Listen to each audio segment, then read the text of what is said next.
Bonjour, herzlich willkommen et bienvenue au Themenabend Weimar. Je m'appelle Steffi et moi je suis actuellement la stagiaire de l'Institut Heinrich Mann et je fais donc une licence franco-allemande europäische Medienkultur et Information et Communication. C'est entre Weimar et Lyon.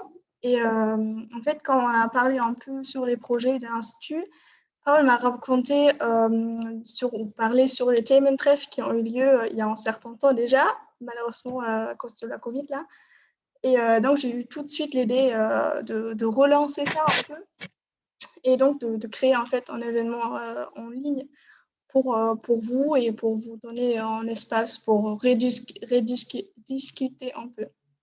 Donc, j'aimerais bien vous proposer des impressions que moi j'ai sur la ville de Weimar et ma vie à Weimar en tant qu'étudiante. Voilà. Du coup,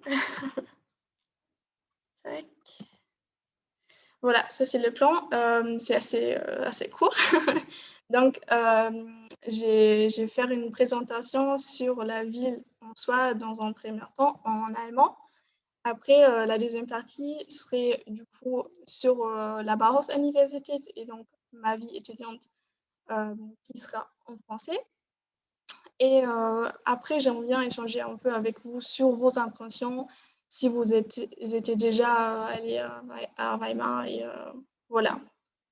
Donc, si je parle par exemple trop vite, si vous avez des questions ou si vous n'avez pas compris quelque chose, n'hésitez pas à les signaler et je le répéterai ou je le reformulerai. Voilà, du coup, jetzt ist der Moment auf Deutsch zu sprechen. Also, ich denke, dass viele von euch schon Weimar kennen oder von Weimar gehört haben. Weimar ist eine sehr kulturell reiche und geschichtlich wichtige Stadt im Zentrum von Deutschland, ehemals Ostdeutschland, also der DDR. Es hat ca. 60.000 Einwohner und liegt zwischen Erfurt und Jena. Erfurt ist die Landeshauptstadt von Thüringen und dementsprechend sind das so die zwei größeren Städte um Weimar rum. Genau. Und damit ihr einmal seht, wie klein Weimar eigentlich tatsächlich ist, habt ihr hier eine Karte. Und da sieht man, dass es einen gut befahrenen Bahnhof gibt, der beispielsweise Richtung Erfurt, Frankfurt, Göttingen, Jena etc. fährt. Also es gibt sehr gute Verbindungen, Zugverbindungen. Unter anderem gibt es aber auch sehr viele kulturelle Einrichtungen, wie gesagt, im Zentrum, aber auch in der ganzen Stadt. Und wie ihr seht, ist sehr viel Grün um Weimar drum, also es ist sehr ländlich gelegen und man ist sehr schnell im Grünen, wenn man das möchte. Genau. Weimar beherbergt zwei Universitäten bzw. Hochschulen, einmal die Bauhaus-Universität Weimar, an der ich studiere, und dann die Hochschule für Musik Franz Liszt, die unter anderem, wie ihr auf dem Bild sieht, einen Teil in der Stadt hat und einen Teil beim Belvedere-Schloss. Und unter anderem seht ihr auch auf dem ersten Bild einen der Eingänge für den Ilmpark bzw. Park an der Ilm. Dieser wurde im 18. Jahrhundert kreiert und ist auch inspiriert worden von Johann Wolfgang von Goethe. Also auch eine Personalität, die ihr kennt sicherlich. Des Weiteren ist er ca. 48 Hektar groß, also ungefähr 1,6 Kilometer lang und eine sehr schöne Größe.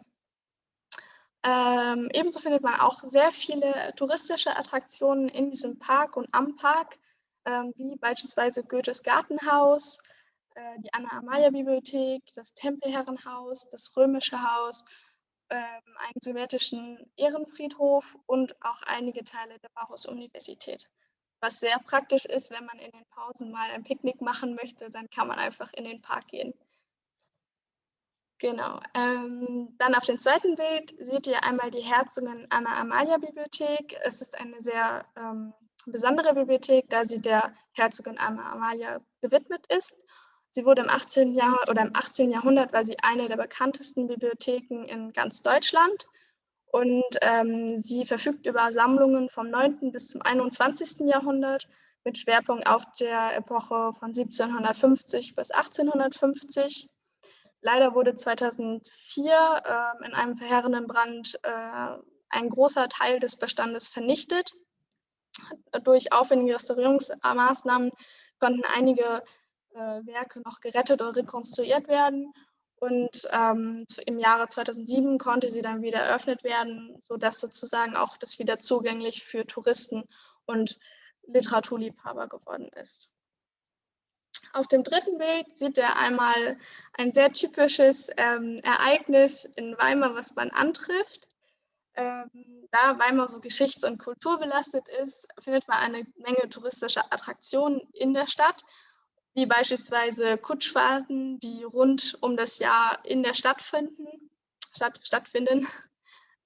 Man kann aber auch zum Beispiel das Belvedere-Schloss besichtigen, das Stadtschloss besichtigen oder das Nationaltheater, was auf dem Goetheplatz ist, also im Zentrum der Stadt. Des Weiteren kann man auch das also Goethes Gartenhaus besichtigen im Innenpark, das Goethe-Museum, was auch in der Stadt ist. Oder wenn man eher wenn man sich Richtung Zweiter Weltkrieg interessiert, kann man auch zum Beispiel in das Konzentrationslager Buchenwald gehen, was sicherlich auch eine sehr wichtige Erfahrung ist. Ich war persönlich auch schon dort und das ist sehr impressionant, also sehr emotional, wenn man dort ist. Wie ihr auf der Karte schon gesehen habt, gibt es, wie gesagt, diesen Bahnhof, der sehr gut befahren ist. Und da kann man dann auch beispielsweise nach Erfurt fahren. Und in Erfurt kann man auch den Dom besichtigen, was auch eine sehr, sehr gute Adresse ist, um ein bisschen mehr von Thüringen zu erfahren. Eine weitere Veranstaltung, die ihr ganz rechts seht, ist der Zwiebelmarkt. Und das ist, glaube ich, eine sehr eigentümliche Sache in Thüringen. Ich glaube, gerade die Weimarer sind sehr Zwiebelliebhaber, weil auf diesem Zwiebelmarkt dreht sich alles um die Zwiebel. Es ist eines der größten und ältesten Volksfeste in ganz Thüringen. Es entstand ca. 1653, also sprich sehr alt. Und es ist ein Fest von 3 Tagen, was rund 300.000 Besucher anzieht. Also es ist eine enorm große Menge an Menschen, die in diesen 3 Tagen in Weimar sind. Neben beispielsweise diesem Riesenrad, was ihr sehen könnt, gibt es auch Live-Programme von Antenne Thüringen, unzählige Bier- und Essstände, sowie aber auch beispielsweise findet man eine ganze Meile an Ständen, die alles an Zwiebeln oder Zwiebelmaterialien verkaufen, was man sich vorstellen kann. Meine persönliche Entdeckung war tatsächlich das Zwiebeleis, was die Eisdiele dann verkauft hat. Genau. Auch neu, was ihr jetzt sehen könnt, ist das Bauhausmuseum. Es ist noch nicht so alt. Das ist ein Bild, was gemacht worden ist, mehr oder weniger vor meiner Haustür, weil ich genau auf dieser Ecke wohne. Also ich habe genau den Blick aus meinem Küchenfenster auf das Bauhausmuseum. Dieses Bauhausmuseum wurde anlässlich des 100-jährigen Jubiläums des 1919 in Weimar gegründeten staatlichen Bauhauses eröffnet und zieht seitdem unzählige Besucher immer wieder an. Und an Tage ist man vielleicht ein bisschen enttäuscht, weil es nur ein grauer Klotz ist. In der Nacht besticht es aber durch seine Highlights, die sich tatsächlich auch bewegen. Genau, und was dann auch ganz stilistisch ist. Genau, eine weitere Veranstaltung, die definitiv zu empfehlen ist und auch sehr typisch deutsch, ist der Erfurter Weihnachtsmarkt. Das ist einer der größten Weihnachtsmärkte in Thüringen und ist dementsprechend sehr gut besucht. Und er befindet sich vor dem Dom, also auf dem Marktplatz vor dem Dom und ist dementsprechend sehr schön anzuschauen, weil man halt hinten dann die Kulisse mit dem Dom hat und das sieht sehr schön aus. Wenn man schon im Winterlichen ist, kann man auch sehr gut Spaziergänge durch den Innenpark machen bei Schnee. Und dann kann man auch, wie gesagt, unzählige Attraktionen im Park entdecken. Und unter anderem gibt es halt auch das Tempelherrenhaus. Das Tempelherrenhaus ist eine Ruine, die sozusagen aber zu den jungen Jahren der Bauhaus-Universität noch ganz war und da zu der Zeit als Konzertsaal und als Atelier diente, beziehungsweise auch als Raum für interdisziplinäre Unterrichtseinheiten, sowie zum Beispiel Yoga. Allerdings wurde leider das Tempelhaus während des Zweiten Weltkrieges durch die Bombardierung fast komplett zerstört und dementsprechend findet man zurzeit nur noch eine Ruine im Park. Du coup, là, on va donc changer en français. Donc, vous voyez la Bauhaus-Universität Weimar. Donc, c'est une université qui a été fondée en 1860 sous le nom de Großherzogliche Kunsthochschule zu Weimar. En 1919, elle est devenue le staatliches Bauhaus Weimar. Et durant l'époque de la Seconde Guerre mondiale, les nazis ont eu une position assez ambivalente par rapport au concept artistique préconcis par le Bauhaus. Ils ont donc fini par fermer l'école en 1932. Voilà. Plusieurs artistes et professeurs ont dû quitter l'Allemagne et ont continué à travailler dans l'exil. C'est pour ça qu'on trouve aussi par rapport au Bauhaus ou des traits en Amérique ou dans d'autres pays. Depuis 1996, l'université porte donc son nom actuel Bauhaus-Universität Weimar et elle accueille en ce moment 4 facultés dont l'architecture et urbanisme, civil génie, art et design et des médias. Donc le média, c'est aussi ma faculté où moi je suis. Le campus s'étale aussi sur toute la ville, mais avec une majeure partie au bord de Lyon Park. Donc ça, c'est vraiment une chose qui est très chouette. Comme je vous ai déjà dit, on peut faire des pique-niques pendant les pauses entre les cours. Et ça, c'est très, très chouette. Elle compte environ 4 000 étudiants et étudiantes, dont 30% d'étudiants étrangères. Donc ça, c'est un nombre assez élevé. Et ça veut dire qu'on a un fort échange culturel à Weimar. Et moi, j'ai beaucoup apprécié cette chose parce que ça me permet de rencontrer des nouvelles cultures, des nouvelles personnes. Et c'est très riche. Voilà. Donc là, on va débarquer un peu dans ma vie personnelle que j'ai à Weimar en tant qu'étudiante. Donc, vous voyez un peu je vous ai déjà présenté que Weimar est assez petite. Donc, on fait vraiment tout, normalement à pied ou à vélo. Grand maximum, si on a vraiment la flemme, on prend le bus pour aller quelque part. Mais sinon, c'est vraiment les vélos ou à pied. Et donc, c'est aussi, en fait, il y a une différence entre le système français et allemand par rapport aux universités, parce que nous, en Allemagne, on a le Semesterticket, qui n'est pas très connu comme ça en France. C'est un abonnement au transport public qui est inclus dans les frais d'inscription à la faculté. Donc, ça veut dire que vous avez la chance, en tant qu'étudiant, de voyager gratuitement avec les trains régionaux dans la région, dans le Bundesland. Donc moi, par exemple, je peux voyager dans toute la Thuringe gratuitement avec les trains régionaux. Et ça permet de découvrir aussi un peu plus la région et la culture de l'Est. Voilà. Après, une autre différence qui est aussi assez grande par rapport aux deux systèmes universitaires, Allemagne et France, c'est en Allemagne, on a le choix de choisir nos cours. Donc, ça veut dire qu'on a beaucoup plus de liberté entre les cours.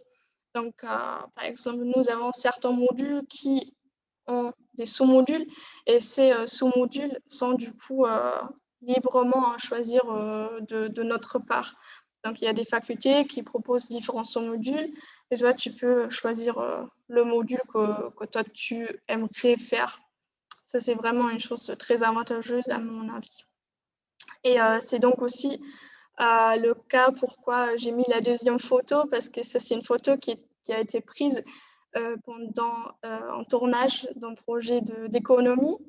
Et là, nous voyons vraiment qu'il y a bien différents disciplines qui interagissent. Et donc, il y a une interdisciplinarité assez importante au sein des cours et une ouverture vers des nouvelles approches aussi. Donc, il y a vraiment un échange entre les différentes disciplines. Donc, ça, c'est quelque chose que je bien apprécie aussi. Et comme Weimar est plus proche, ça veut dire aussi pour les étudiants et pour les étudiantes, c'est pareil. Donc, tout le monde se connaît, on a forcément des connaissances qui connaissent d'autres amis ou connaissances. Et des fois, c'est fou comment le monde peut être petit et comment on peut être connecté avec les autres. Et c'est aussi le cas pourquoi on fait souvent, par exemple, des soirées de jeux avec des amis ou des colocataires. Donc, les colocations, c'est aussi une chose qui est assez courante en Allemagne, qui n'est pas forcément aussi fréquent en France, parce que beaucoup d'étudiants et d'étudiantes chez nous vivent dans les colocations. Et du coup, comme ça, à Weimar, on a beaucoup plus la tendance de faire des soirées cuisine entre amis et colocataires, ou par exemple de sortir dans les bars, parce que déjà, à Weimar, il n'y a pas de discothèque. Du coup, on ne peut pas sortir, aller danser dans les discothèques à Weimar. Et on va du coup plutôt aller dans les bars tranquillement, boire du vin ou des bières. Voilà. Et oui, il y a une chose qui est très chouette aussi et un peu étonnant peut-être pour les gens qui ne sont pas habitués aux colocations. À Weimar, il y a au moins 2 colocations qui ont 18 colocataires, donc c'est très grand. Et ces 2 colocations-là, ils font des fêtes 1 fois ou 2 fois par an, mais énormes, où tout le monde se retrouve pour fêter ensemble. C'est incroyable, ces fêtes-là. Voilà, juste ça.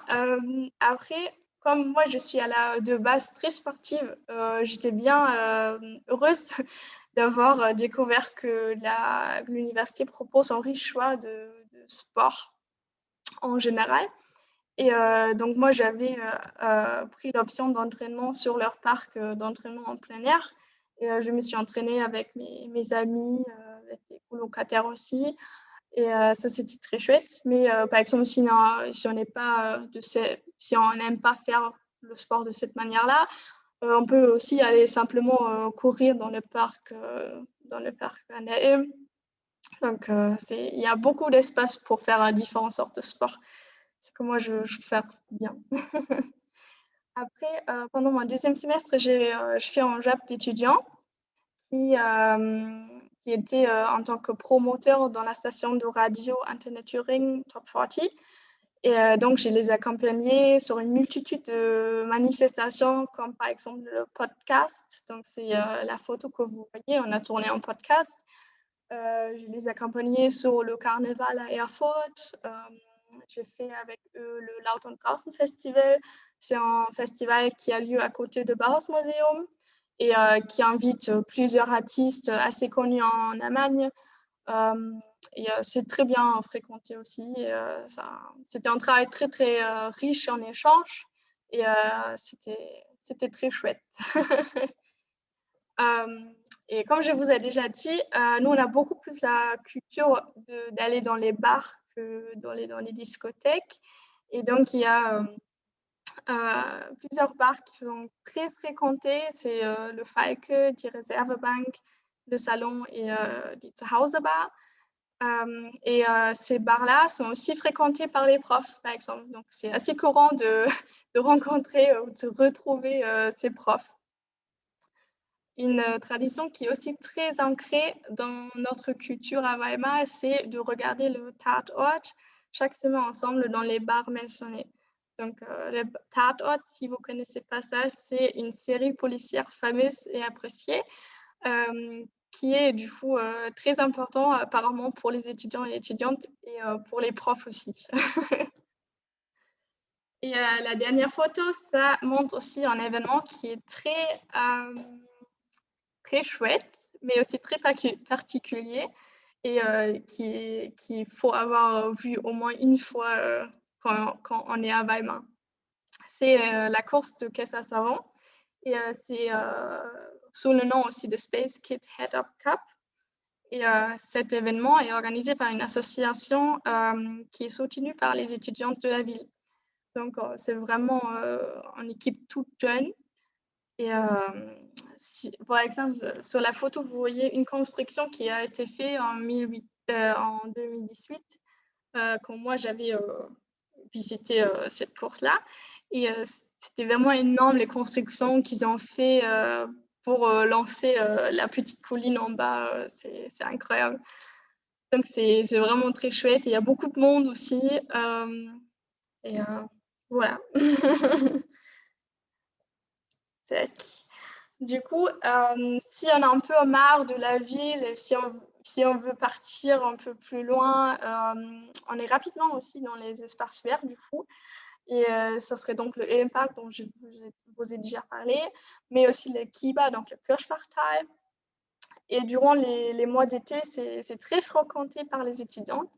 Et c'est aussi un bon espace pour faire, par exemple, des rencontres avec des amis ou des retrouvailles. Et, par exemple, pour relaxer, pour profiter un peu du soleil, pour faire le pique-nique pendant les pauses entre les cours, ou même aussi pour faire du coup aussi les barbecues aussi, donc les soirées bières.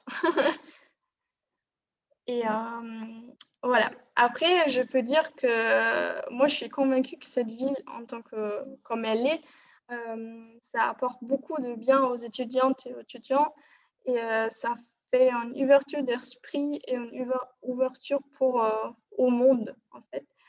Et je dois quand même admettre qu'étudier dans une ville, dans l'ancienne Allemagne de l'Est, a eu souvent suscité des réactions négatives, voire sceptiques de la part de mes amis dans le nord de l'Allemagne, parce qu'il existe quand même beaucoup de préjugés encore, qui ne sont pas forcément toujours positifs. Euh, et moi, j'ai remarqué qu'il y a quand même une certaine différence par rapport à la modernité des villes et des villages et par rapport aussi à la culture dans les régions de l'Est. Donc, il y a quand même une différence qu'on ressent toujours. Mais comme Weimar est assez cosmopolite comme ville et très riche en échanges internationaux, moi, je trouve qu'on recense moins ces côtés-là par rapport aux autres villes en Thuringe. Et je trouve aussi que c'est sur l'influence de Weimar Spirit. Et le Weimar Spirit, c'est comme en fait bah, ça ressemble un peu à cette ouverture d'esprit, aux nouvelles approches. Et donc, voilà, c'est différent par rapport aux autres villes. Et donc, moi, je trouve que c'est un bon exemple pour bien accompagner les étudiantes et étudiants pour être plus ouverts vers des nouvelles choses, des nouvelles approches. Voilà, du coup, c'était en fait déjà tout. J'espère que ça vous a plu. N'hésitez pas à poser des questions si vous en avez. Voilà.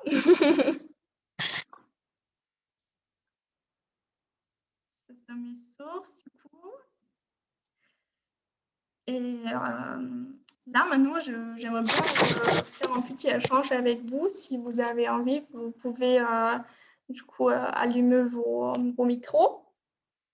Et j'aimerais bien commencer avec des questions comme qui a déjà visité entre vous Weimar et comment vous avez ressenti l'ambiance et la ville par rapport à ce que moi je vous ai présenté.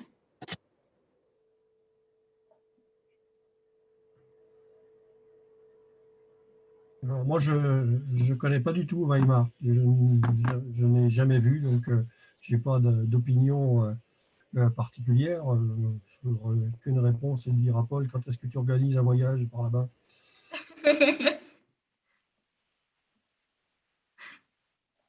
Et alors, j'ai quelques questions, moi, de vocabulaire allemand. Oui, Comment on dit caisse à savon en allemand? comment? Comment on dit une caisse à savon en allemand? Ah, Seifenkiste. Ah, simplement, d'accord, ok. Voilà. Je savais pas. Très bien. Et les autres, du coup, vous étiez déjà à Weimar? Non, je ne connais pas Weimar non plus, malheureusement. Mhm. Euh, et on voit souvent quand on entend parler de Weimar, bon, les statues des grands auteurs, des poètes. Est-ce que c'est très présent dans la ville? Goethe, etc. Si, quand même, parce qu'on trouve pas mal de traces, comme des statues, des petites affiches, etc. Du coup, c'est quand même assez prononcé. Et c'est aussi le cas parce qu'il y a beaucoup de touristes. Du coup, on remarque toujours des points importants de la ville parce qu'il y a toujours des foules qui se ressemblent pour avoir des informations par les guides. Donc, forcément, on connaît déjà les coins sans vraiment faire partie de ces groupes-là. Voilà. Bon, effectivement, on était déjà Weimar, il a à refaire, effectivement. Je crois qu'il y a 6 7 ans, on était à Weimar avec l'Université libre. Et justement, comment tirer un peu ces histoires de camps de concentration? Est-ce que tu l'as visité? Est-ce qu'il y a une certaine actualité autour de cette chose-là? Bah, en fait, moi, personnellement, je trouve dans la ville en soi, on n'a pas trop l'impression d'avoir beaucoup d'affiches ou d'informations sur ces champs-là. Mais effectivement, on voit déjà la tour bien du centre-ville, bah, pas du centre-ville, mais des alentours de Weimar, parce que c'est assez remarquant sur la colline. Et donc, on est quand même conscient que ça existe sans être vraiment forcément, ou sans être forcément être au courant de ce qui se passe. Parce que ce qui m'a frappé personnellement, c'était à tous les coins des rues, on a trouvé des noms incroyables. Hegel, par exemple, tu vas un peu plus loin, tu sais, Hegel il était à cet endroit-là. Mhm. Après, je ne sais pas si c'était Hesse, c'est-à-dire, de tous les coins, tu trouves un peu l'histoire philosophique et littéraire et sociologique à Weimar. Ça, c'est frappant. Mhm. Ouais, ça c'est vrai. Et comme, oui, Aloïs, vous étiez aussi avec Pao du coup. Ouais. Oui, il y a, oui, souvent on relie Weimar que avec Goethe parce que c'était lui qui a vécu surtout là. Mais c'est vrai que Sheila, c'est aussi très prononcé dans la ville. C'est aussi bien mis en avant qu'on est là-bas. Mais c'est pas que à Weimar, c'est aussi à Erfurt et à Jena, par Ouais, exemple, ouais. aussi. Parce que ouais, voilà, c'est pas que cette ville-là qui a été touchée par ces poètes. Mhm. Mais aussi un peu le protestantisme Mhm, avec Erfurt. Erfurt, il a des monastères purement protestants et beaucoup de colloques autour de l'évangélisme là-bas. Et je trouve ce côté philosophique, on le trouve aussi à Weimar très très fort. Question, pourquoi tu t'es allé à Weimar finalement? Oui. bah, en fait, moi, je suis allée à Weimar parce que déjà, je voulais partir un peu plus loin de chez moi. Parce qu'au nord, bah, à Rothenburg, c'est entre Ah ouais. Bremen, Hambourg et Hanovre. Et du coup, tous mes amis ont resté dans ces trois coins-là. Et moi, j'avais pas forcément envie de rester dans le nord. J'avais envie de découvrir un peu plus. Et donc, je me suis dit, pourquoi pas. Et comme on a fait aussi une sortie scolaire à Weimar, Mhm. je me suis dit, ça m'a déjà beaucoup plu à ce moment-là. Et je ne savais même pas qu'il y avait une vie étudiante comme ça à Weimar. Mais maintenant, on le sait. Et du coup, je me suis dit, voilà, c'est bien parce que c'est pas trop grand et c'est pas trop petit. Et avec le partenariat avec Lyon, j'avais du coup une petite ville et une ville énorme, une ville métropole. Et comme ça, j'avais les deux pour savoir pour ma master aussi quelle ville je préférais. Voilà. Ce qui m'a frappé dans ce que tu as présenté tout à l'heure, c'est que tu as parlé des réactions éventuellement négatives de tes Mm. amis à l'idée que tu ailles dans une université de l'ex-Allemagne de l'Est. Mhm. C'est encore présent à ce point-là en Allemagne? Moi, je dirais oui, euh, parce que j'ai quand même des amis, bon, c'était dans les moqueries, mais ils ont demandé, oui, est-ce qu'ils ont des bananes là-bas? Et voilà, des choses comme ça qui se disent pas normalement, mais Oui. c'est quand même un peu méchant de voir des choses comme ça, mais oui, c'est quand même, ça existe quand même. Et moi, je me rappelle quand on est descendu avec la voiture pendant mon déménagement à Weimar, on est passé par un village qui était complètement détruit, mais vraiment complètement détruit. Et ma mère m'a regardée, mais tellement choquée, et elle m'a demandé, est-ce que tu veux vraiment étudier là-bas? Voilà, donc ces anecdotes-là, mais sachant que c'est quand même un choc par rapport Et ça, à, ça à reste l'Est. quelque chose qui existe dans les jeunes générations comme la tienne.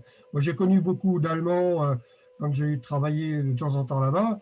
De personnes plus âgées, j'ai beaucoup entendu de remarques de ce genre-là. Mais ça m'étonne un peu qu'aujourd'hui, dans le monde étudiant, il y a encore des réactions de ce genre-là. Mais bon. Oui, je comprends. C'est pas tout à fait pour tous les gens, mais je dirais quand même Oui. qu'il y a aussi beaucoup de mes étudiants de mon cursus qui viennent de Thuringe, qui ne sont pas trop de l'extérieur, à part D'accord. peut-être Berlin, mais il n'y a pas trop du monde qui arrive d'autre part. Donc, moi, j'étais par exemple la seule qui était aussi haut du nord. Enfin, Merci. Est-ce que on m'entend là? oui, oui, Très oui. bien. D'accord. Oui, je voulais poser la question. Parmi les étudiants, est-ce que la plupart des étudiants viennent de là-bas, c'est-à-dire est-ce qu'ils sont originaires de l'ancienne Allemagne de l'Est? Et donc, du coup, toi et les Allemands de l'Ouest seraient plutôt une minorité? Ou est-ce que ça se mélange beaucoup plus? Et est-ce qu'il y a une différence de mentalité entre les étudiants qui sont donc originaires de Thuringe ou de l'Est et les autres qui sont de l'Ouest? Ou est-ce qu'il n'y a plus du tout de différence de mentalité et éventuellement aussi d'opinion politique?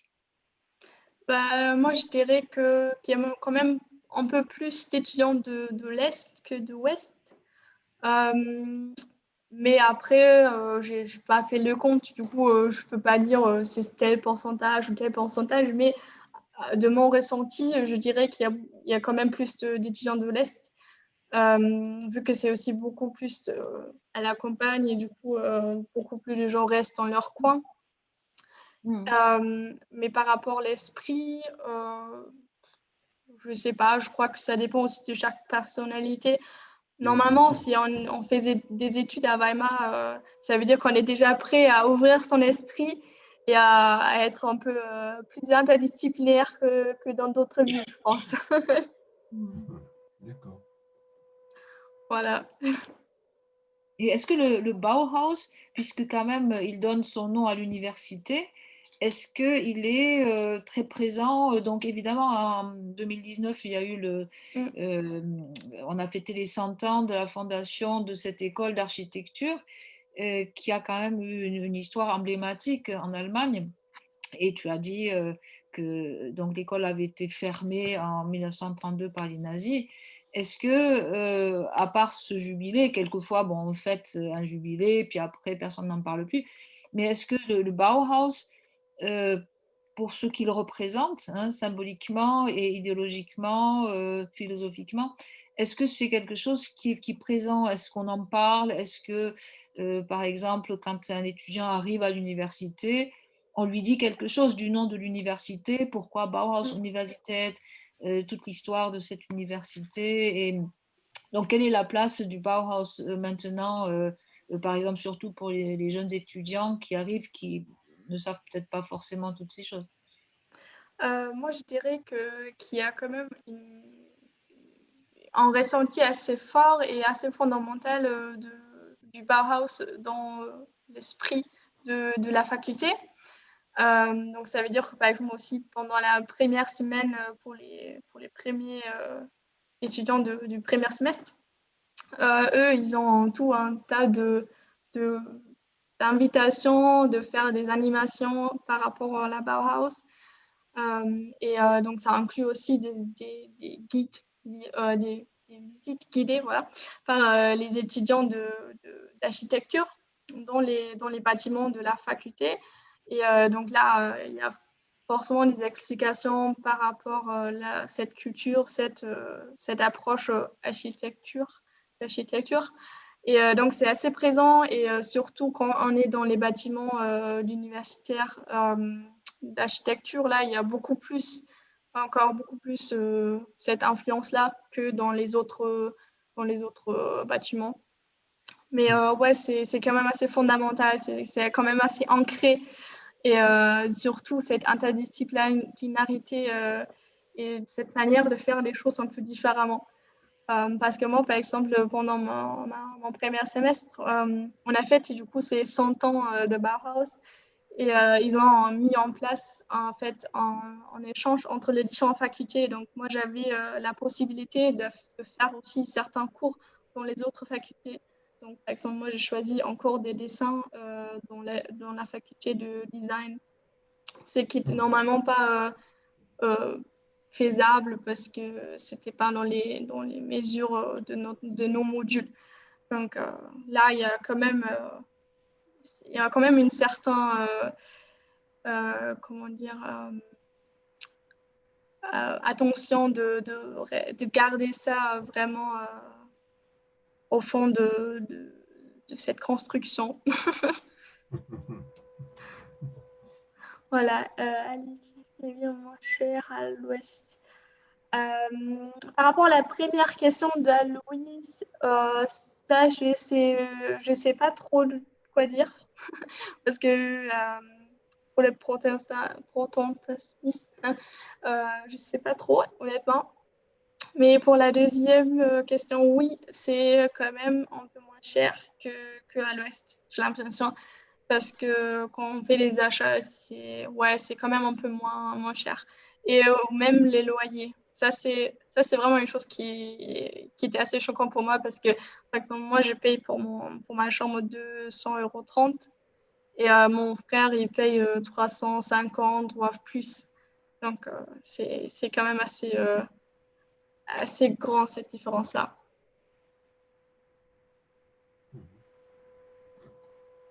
Et est-ce que c'est une ville très représentative de la partie orientale de l'Allemagne ou est-ce que c'est quelque chose d'un peu à part?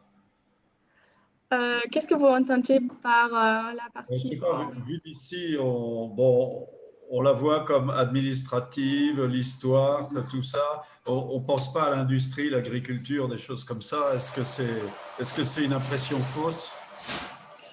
Euh, Bah, moi, je dirais pas que c'est aussi administratif. À Bama, c'est vraiment, le point est vraiment mis sur la culture, sur l'échange.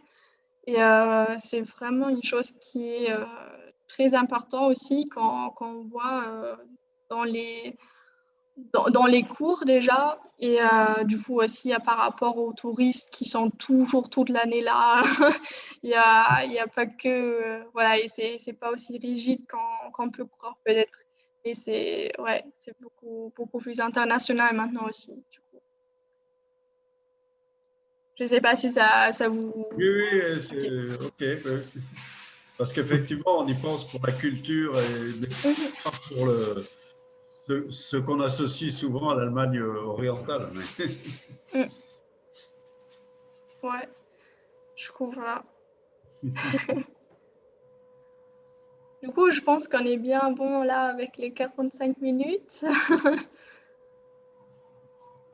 Je ne sais pas s'il vous reste encore des questions. Peut-être une remarque juste, Oui. c'est-à-dire, je suis déjà allée aussi à Weimar, mais bon, j'y suis pas restée longtemps, hein. C'était une visite un peu, un passage rapide. Mais ce qui m'avait quand même beaucoup frappé, c'est, donc je reviens à l'aspect un petit peu historique, c'est ce contraste entre euh, comment dire, le symbole de l'humanisme allemand, qui est quand même Weimar aussi. Donc, quand on pense à Schiller, à Goethe, donc le classicisme allemand, c'est d'ailleurs pour ça que en 1919, donc les parlementaires ont choisi de s'installer à Weimar pour fonder la République de Weimar, parce qu'il y avait la révolution à Berlin. Donc, ils ont choisi d'aller en province, en quelque sorte, pour travailler hein, l'Assemblée constituante pour fonder la République. Ils ont choisi, entre autres, Weimar pour le symbole c'était la bonne Allemagne, l'Allemagne humaniste, ouverte au monde, etc.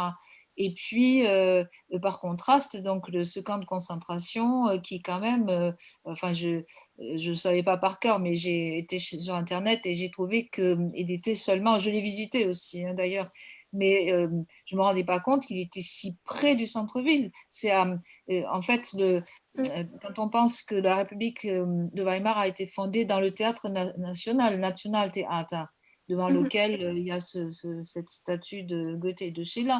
Et il semble que le camp de concentration se trouve à seulement 8 km de là. Hein.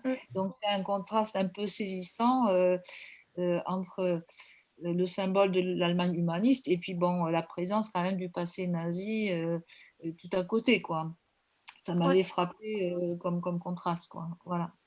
Ouais, Oui, c'est c'était sûrement un tout petit peu prévu, hein, c'est-à-dire le camp de concentration était fait aussi par rapport à ça, c'est-à-dire montrer vraiment, être très proche de l'esprit allemand. Oui, oui, oui, mais mal compris. Bien sûr. Oui, oui, bien sûr. Bah, du coup, s'il ne reste pas plus de questions, j'espère que ça vous a quand même plu et que ça vous a apporté de petites impressions. Et Merci. oui, Merci beaucoup, je dis. Merci pour cette avec présentation. plaisir. Merci beaucoup. Hein. Et peut-être juste encore dire qu'il y a l'Assemblée générale de notre institut le samedi. D'accord. Voilà. Bah, du coup, je vous souhaite une bonne soirée encore et si vous avez encore des questions ou des choses qui vous avez envie de partager avec moi, n'hésitez pas à m'écrire en mail. Je peux toujours vous répondre comme ça aussi. Et voilà, Bon. ben, merci que vous avez participé. Dankeschön. Merci. Merci beaucoup pour cette première. Voilà. Tschüss. Tschüss, danke.